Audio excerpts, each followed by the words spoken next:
Bismillah, assalamualaikum warahmatullahi wabarakatuh. Alhamdulillahilladzi alafa baina qulubina fa asbahna bi ni'matihi ikhwana.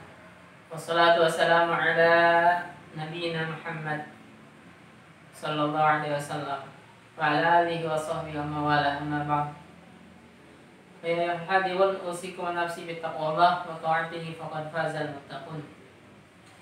Ikhwah, kembali tidak bosannya kita untuk memuji Allah dalam setiap kesempatan, karena Dialah yang selalu melimpahkan nikmat dan karunia-Nya kepada kita. Salawat serta salam selalu kita sampaikan kepada junjungan kita, kasih kita, teladan kita Rasulullah Muhammad SAW, seorang yang sangat kita harapkan pertolongan dan syafaatnya pada hari kiamat kelak. Begitu juga semoga untuk selalu tercurahkan salam untuk sahabat, kerabat dan seluruh pengikutnya sampai hari kiamat kelak. Ikhwah, kita lanjutkan pembahasan sebelumnya di surat Al-Insyirah, surat yang ke-94, surat yang menjadi kabar gembira untuk kita semua. Kita bagi pada dua sesi surat Al-Insyirahnya, atau dua bagian. Bagian yang pertama ayat 1 sampai ayat 6 itu adalah hadiah karunia dari Allah setelah kita mengamalkan atau setelah kita menjalankan apa yang Allah sampaikan di ayat yang ke-7 dan ayat yang ke-8. Tapi bagaimanapun yang namanya hadiah juga tetap kita harus meminta dan mengusahakannya. Ikhwah, alam nasyrah laka sadrak, kita ulang sedikit. Bukankah telah kami berikan kepadamu, wahai Muhammad, hati yang lapang? Beda sekali ikhwah, hati yang lapang ini dengan hati yang sempit. Ini sama seperti sebuah analogi ketika misalnya ini kotoran sapi ada di sebuah kamar yang kecil, itu seperti hati yang sempit, maka kotoran sapi tadi itu akan sangat kuat tercium, akan sangat tidak nyaman kita berada di dalam tempat yang sempit tadi karena ada kotoran. Sementara kalau kotoran sapi tadi ada di sebuah lapangan yang luas, maka kotoran sapi tadi tidak akan berasa walaupun jumlahnya sama. Begitu juga misalnya ada kotoran kambing misalnya masuk ke dalam ember atau gayung yang lebih kecil, maka lebih terasa keberadaan kotoran tadi dibandingkan ketika kotoran tadi ada di satu danau atau satu lautan, sangat tidak terasa. Maka seperti itulah gambaran hati yang lapang dan hati yang sempit. Sebanyak apapun gangguan buat mereka yang hatinya lapang, mereka akan menerimanya dengan tenang, dengan santai. Sementara kalau hati yang sempit, sedikit saja disentil, kritikan bahkan yang mungkin membangun, bahkan kritikan itu kalau diterima, dia akan menerimanya dengan marah, menerimanya dengan jengkel, dengan dongkol. Maka kita benar-benar harus mengusahakan ini, terutama dalam kita berdakwah, mengajak orang kepada Islam. Kita harus benar-benar mengusahakan mendapatkan hati yang lapang, seperti yang kita bahas kemarin itu. Nabi Musa, seorang nabi dan rasul saja, ketika akan menghadapi Fir'aun, beliau minta sama Allah, Rabbi shrah li sadri, ya Allah, lapangkanlah dadaku ini. Maka kita juga harus sering menjadikan doa ini untuk kita menghadapi kehidupan. Begitu juga dalam dakwah kita menghadapinya dengan tenang, dengan santai.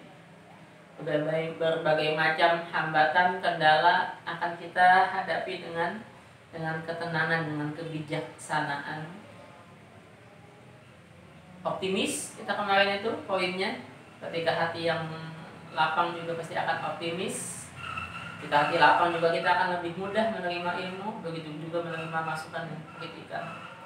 Wa wada'na anka wizrak, kami angkat segala macam bebanmu, wahai Muhammad, katanya Allah. Begitu juga untuk kita, insyaallah. Maksud di dalamnya adalah dosa dan maksiat yang membebani pundak kita, dan kita akan diangkat sebutan nama kita, fa inna ma'al usri yusra, dan setiap ada kesulitan yang kita hadapi, maka itu sebetulnya adalah kabar gembira dari Allah. Karena artinya sebentar lagi kita akan mendapatkan kemudahan-kemudahan, kenikmatan-kenikmatan yang akan kita dapatkan setelah kesulitan yang kita hadapi ini. Maka kunci password untuk kita mendapatkan ayat 1 sampai ayat 6 ini berbagai macam keutamaan, berbagai macam fadilat dari Allah dengan hati yang lapang, diangkat segala macam beban, termasuk dosa di dalamnya, termasuk penyakit, termasuk gangguan dari keluarga mungkin, dan akan diangkat nama kita. Kemudian setiap kesulitan selalu akan ada kemudahan di situ, selalu akan ada kemudahan. Paling tidak yang kita bahas kemarin itu kemudahan yang di akhirat sana, karena setiap kesulitan itu akan mengampunkan dosa kita, menghilangkan dosa kita yang bahkan katanya Rasulullah SAW, satu duri saja yang menusuk di badan kita, kita bersabar, maka itu adalah pahala yang besar buat dari Allah buat kita. Allah menyediakan hal yang besar dan Allah akan mengampuni dosa kita. Demam sehari semalam, kita akan menghapuskan dosa kita selama 1 tahun. Maka bagaimana kita tidak bersyukur atas kesulitan yang kita hadapi, karena di dalamnya selalu ada kemudahan. Maka kuncinya untuk kita mendapatkan ayat 1 sampai ayat 6 ini, ada 4 di sini keutamaan dari Allah. Kuncinya adalah ayat 7, 8 yang akan kita bahas pada hari ini. Fa'idha faragta fansab wa ila rabbika farghab. Maka wahai Muhammad, begitu juga ingat ikhwah, setiap kali seperti ini Allah ngajak ngobrol Rasulullah SAW, maka bukan hanya untuk beliau, tapi untuk kita juga umatnya, karena kita diperintahkan untuk fattabi'uni, qul in kuntum tuhibbunallah fattabi'uni. Katakanlah wahai Muhammad, jika kalian memang benar-benar mencintai Allah, maka ikuti aku. Ali Imran 31. Maka kita diperintahkan untuk mengikuti Rasulullah SAW. Maka kana lakum fi Rasulillahi uswatun hasanah. Maka setiap kali turun ayat yang ngajak ngobrol, walaupun mukhatabahnya yang diajak ngobrol dari Rasulullah SAW, maka sebetulnya itu kita semua.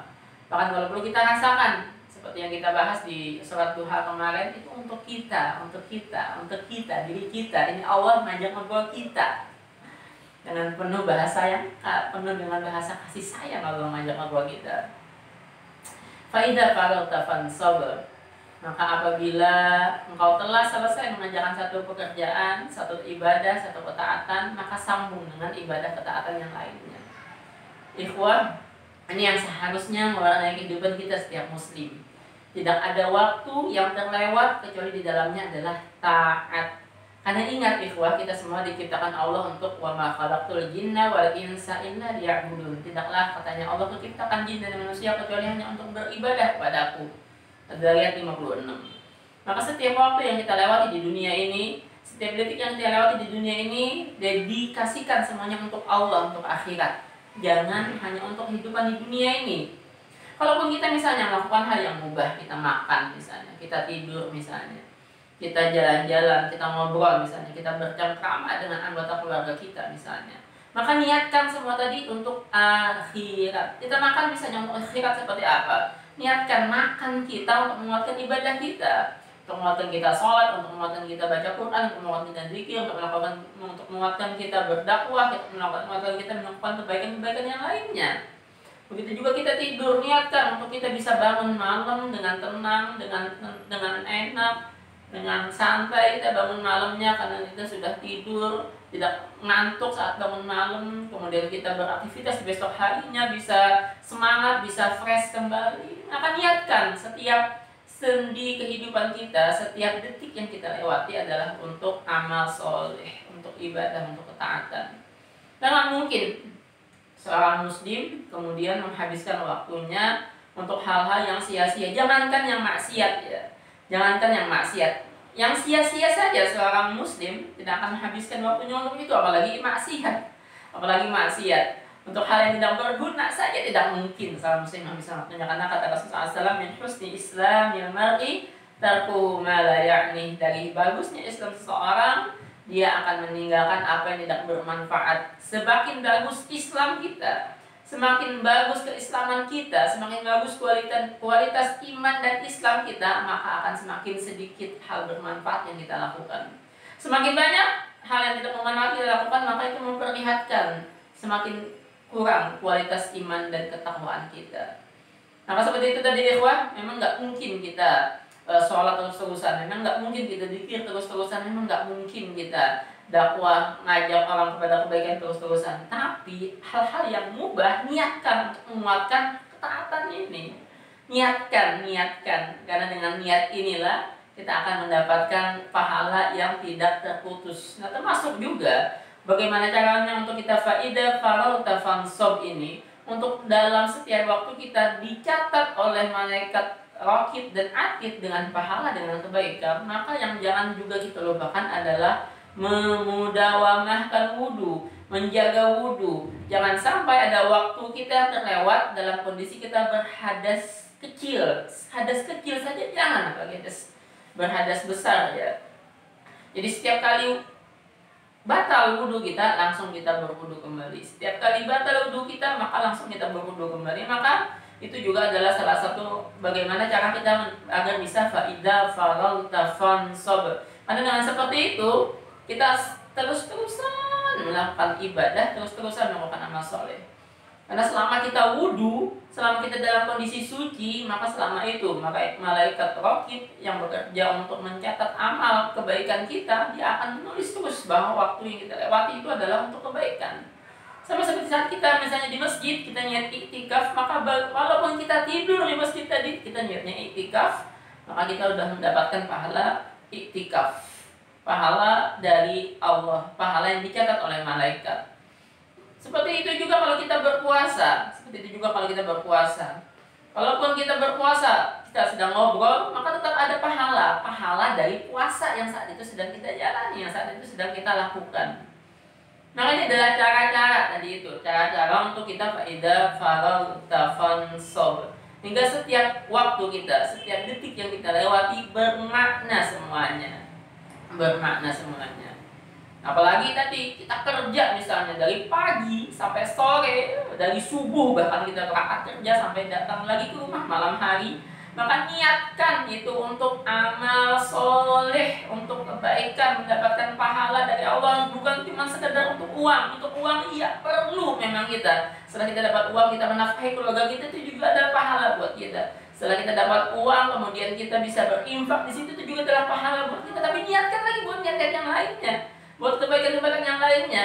Karena dengan kita tidak meminta-minta, itu juga sudah seperti kita melepaskan diri kita dari api neraka, katanya Rasulullah SAW. Dengan kita bekerja, maka niatkan, banyakkan niat kebaikan ini dalam sehari-hari kita. Hingga walaupun kelihatannya itu pekerjaan mubah, walaupun kita misalnya jalan-jalan, walaupun kita shopping di situ, tapi karena niat kita untuk apa? Kita pengen dekat dengan keluarga kita, dengan kita dekat dengan keluarga, kita bisa mengarahkan mereka, kita bisa ngasih tahu mereka. Dengan kita dekat dengan keluarga, kita berharapkan seperti penghuni surga, wa amma man utiya kitabahu biyaminih fasawfa yuhasabu hisaban yasira wa yanqalibu ila ahlihi masrura. Kembali dengan kondisi senang kepada keluarganya. Di dunia mereka senang dengan keluarganya, nanti di akhirat mereka senang dengan keluarganya. Ini yang kita harapkan. Faida farauta fansob. Karena inilah juga yang dilakukan oleh Rasulullah SAW. Hingga beliau, setelah beliau mendapatkan hadiah labang dari Allah, beliau coba kita lihat cerita dari sirah. Bagaimana Rasulullah SAW begitu dadanya, begitu lapangnya. Bagaimana Abu Lahab menolak dakwahnya, dia tidak pernah putus asa, tetap dia dakwahi pamannya ini. Bagaimanapun Ummu Jamil meletakkan duri-duri di jalan, di perjalanan Rasulullah SAW dari rumahnya ke masjid, tetap beliau dakwahi Ummu Jamil. Bahkan yang pernah kita sering dengar itu ya, begitu masyhurnya cerita seorang pengemis Yahudi yang buta, yang nggak bisa apa-apa, yang suka mencela, mencaci maki Rasulullah SAW. Tiap pagi disuapin terus oleh Rasulullah SAW. Tiap pagi disuapin terus, sambil disuapin, sambil mencaci maki Rasulullah SAW. Beliau bisa melakukan itu tiap pagi. Itu karena hati yang lapang, ikhwah. Karena hati yang lapang. Kalau hati tidak lapang, sekali ditolak orang dalam dakwah, kita akan buntung, kita akan males, kita akan merasa dunia gelap gitu. Kalau kita hatinya tidak lapang, satu dapat masalah, kita punya masalah, kita akan merasa dunia ini seperti tidak ada artinya lagi. Karena kita ya, seorang muslim yang punya hati yang lapang sudah mendapat terus-terusan dalam faida farauta fansob. Masalah itu adalah untuk sebentar lagi kemudahan buat kita. Masalah itu adalah untuk menempa jiwa kita, diri kita. Ditolak orang dakwah, ini artinya sebentar lagi akan ada lagi sambutan dakwah dari yang lainnya. Kita tolong orang, kita nggak akan putus asa, kita akan datang lagi ke orang itu. Kita akan terus ngasih tahu dia, kita akan berusaha terus, apalagi misalnya ini adalah keluarga kita. Makanya ya, enak sekali ikhwah untuk mendapatkan hati yang lapang ini. Enak sekali ikhwah kalau kita mendapatkan hati yang lapang ini. Kita akan merasakan hidup ini begitu indahnya, begitu powerfulnya, begitu indahnya kehidupan ini. Nah, itu yang pertama tadi caranya adalah kita faida faralta fansob. Maka untuk kita mendapatkan hati yang lapang, diangkat semua beban masalah, diangkat nama kita, dimuliakan kita dalam kehidupan ini, bukan cuma di dunia kita dimuliakan, sampai di akhirat kita dimuliakan. Dan agar setiap permasalahan diganti Allah dengan kemudahan. Maka syarat utamanya yang ketujuh, faida faragta fansob. Setiap kali selesai melakukan satu ketaatan, ganti langsung dengan ketaatan yang lain. Jangan ada waktu yang terbuang sia-sia. Nah, syarat keduanya ayat 8, wa ila rabbika farghab. Dan seharusnya kita hanya meminta, mengharap, memelas kepada Allah, bukan kepada yang lainnya. Ikhwah, ini seperti ayat 7 dan 8 Al-Insyirah ini sama seperti surat Al-Fatihah. Ayat yang ke-5, iyyaka na'budu wa iyyaka nasta'in. Hanya kepadamu ya Allah kami menyembah. Fa idza faragta fansab wa iyyaka nasta'in. Dan hanya kepadamu ya Allah kami meminta pertolongan. Maka dalam setiap permasalahan kita yang ada di kepala kita, yang pertama, bagaimana kita mendapatkan solusi, yang kita ingat adalah Allah duluan, jangan yang lain. Seperti yang kita membahas kemarin di surat Ad-Duha misalnya, kita minta tolong sama anak kita atau minta tolong sama istri kita. Ma, tolong buatkan kopi. Olehlah mulut kita ngomong kayak gitu ke istri kita, minta buatan kopi sama dia di pagi hari. Tapi jangan lupa, di hati kita bukan istri ini yang menjadi tumpuan kita untuk membuatkan kopi. Bukan kemudian di mulut kita ngomong mau buatkan kopi, di hati kita juga ngomong seperti itu. Bukan seperti itu seorang muslim. Tapi ketika kita ngomong ma buatkan kopi, maka di hati kita minta ya Allah, gerakan istriku ini, mudahkan dia untuk membuatkan kopi untukku ya Allah. Ya Allah, hanya Engkau tempat aku meminta, maka arahkan hati istriku untuk membuatkan kopi untukku ya Allah. Jadi kita mintanya sama Allah. Hingga kalau istri nggak mau, artinya Allah yang nggak mau. Kalau istri kita menolak, itu artinya Allah menolak. Kalau istri kita kemudian membuatkan kopinya terlalu manis, maka itu Allah yang membuatkan kopi kita terlalu manis. Nah, nggak akan kita ngomong macam-macam sama istri kita. Nggak akan kita kemudian ketika dia nggak mau, misalnya kita ngomong, udah nggak mungkin kita ngomong kita merasa itu dari Allah. Maka kalau dia nggak mau, artinya Allah nggak mau. Masa kita ngomong sama Allah gitu ya? Kalau dibuat kopi terlalu manis, itu Allah artinya membuatnya itu seperti itu untuk kita. Dan itu pasti yang terbaik buat kita. Dan banyak lagi contoh lain sebetulnya dalam kehidupan kita. Misalnya apalagi kita atasan ya, kita atasan di kantor kita. Seperti kita tadi kalau keluarga di rumah kita kemudian menyuruh bawahan kita, menyuruh karyawan kita untuk melakukan sesuatu, maka jangan lupa kita juga minta di dalam hati kita kepada Allah agar mengabulkan apa yang kita minta itu. Maka setiap sesi, setiap apa yang kita harapkan, setiap apa yang kita inginkan, sampaikan terus semuanya kepada Allah. Nah, kalau kita bisa seperti itu, maka gampang sekali untuk kita alam nasyrah laka sadrak. Gampang sekali. Kita ngajak orang nggak mau, kita menawarkan sesuatu, menawarkan produk kepada orang nggak mau, itu artinya siapa? Allah yang nggak mau. Kalau kita menawarkan produk, ingat, ya Allah, gerakan orang ini agar mau menerima produk yang mutawarkan ini. Kita ngajak orang kepada Islam, dakwah, dalam hati kita, ya Allah, gerakan hati orang ini untuk menerima dakwah ini ya Allah, untuk menerima ajaran Islam ini ya Allah. Maka semuanya kita berhubungan kepada Allah. Semuanya antara kita dengan Allah, bukan antara kita dengan siapapun, bukan.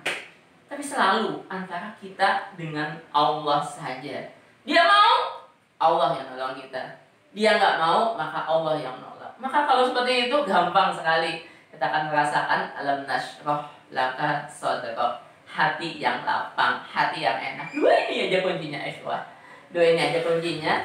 Lakukan kebaikan terus dan terus hanya berharap kepada Allah. Kita doa sama Allah, ya Hayyu ya Qayyum bi rahmatika astaghits aslih li sya'ni kullah wa la takilni ila nafsi tarfata aini. Jangan sampai sedikit pun diri kita bergantung kepada diri kita sendiri. Jangan sampai sedikit pun kita berharap kepada diri kita sendiri, karena kita nggak bisa apa-apa. La haula wala quwata illa billah. Maka tawakal ini jangan cuman ikhtiar baru tawakal, jangan, ikhwan. Jangan kemudian kita usaha baru tawakal, jangan. Tapi tawakal ini harus sebelum, ketika, dan sesudah. Sebelum melakukan satu pekerjaan, ketika dan sesudah melakukan pekerjaan. Seperti kita mau berangkat keluar dari rumah, sebelum berangkat kita sudah baca doa Bismillahi tawakkaltu 'ala Allah la haula wala quwata illa billah. Sebelum berangkat pun kita sudah bertawakal. Ketika di jalan pun serahkan semuanya kepada Allah, dan setelah pulang pun maka serahkan juga kepada Allah agar kita mendapatkan hasil yang optimal, hasil yang terbaik. Hadani Allah wa iyyakum ajma'in. Semoga bermanfaat. Wabillahi taufiq wa hidayah. Assalamualaikum warahmatullahi wabarakatuh.